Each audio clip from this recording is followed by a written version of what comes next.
திடீர்னு இன்று நம்மளுடைய துணை முதலமைச்சரை வந்து பார்வையிட்டாங்க. இந்த இடத்த போன வருஷம் அசீஸ் நகரில் வந்து பார்வையிட்டாங்க.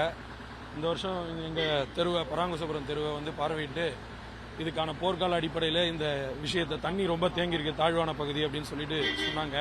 நான் அவரை பார்த்து கேட்டேன், ஐயா நீங்கள் வந்து வருஷா வருஷம் வந்து பார்க்குறீங்க போகிறீங்க, ஆனால் வந்து நிரந்தர தீர்வாக எதுவும் எட்டப்படலையே அப்படின்னு கேட்டேன். அதுக்கான முயற்சிகள் எல்லாம் எடுத்துகிட்டு இருக்கோம், பண்ணுவோம், கூடிய விரைவில் நிரந்தர முடிவாக இங்கே எட்டப்படும் அப்படின்னு சொல்லியிருக்காங்க. அதுக்காக எதிர்பார்த்துட்டு இருக்கோம் இங்கே பகுதி வாழ் மக்கள் எல்லாரும். இது கடந்த ஒரு 10-15 ஆண்டுகளாகவே இருந்துகிட்டு இருக்கு இந்த இடத்துல தண்ணி தேங்குற பிரச்சனைன்றது. கேட்டாக்க நாங்கள் நிறைய சிஎம் செல்லையும் அதுலேயும் போட்டு இந்த மாதிரி தாழ்வான பகுதியாக இருக்குது, இதுக்கு என்ன நிரந்தர தீர்வுன்னு கேட்டதுக்கு காவாலாம் கட்டினாங்க. இந்த காவாலாம் வந்து அதுக்கப்புறம் தான் கட்டினாங்க. சிஎம் செல்லில் போட்டு இங்கே பகுதி வாழ் மக்கள்கிட்டலாம் கையெழுத்து வாங்கி போட்டதுக்கு. அப்படியும் வந்து தண்ணி போக்குறதுக்கான வழி இல்லை. ஏன்னாக்க மாம்பழம் கால்வாயோட தாழ்வா இருக்குது அப்படின்னு சொல்கிறாங்க. அதுக்கான முயற்சிகள் எட்டப்படும்னு அவர் சொல்லியிருக்காரு. இன்னைக்கு நல்ல முடிவுக்கோசரம் நாங்கள்லாம் எதிர்பார்த்துக்கிட்டு இருக்கோம்.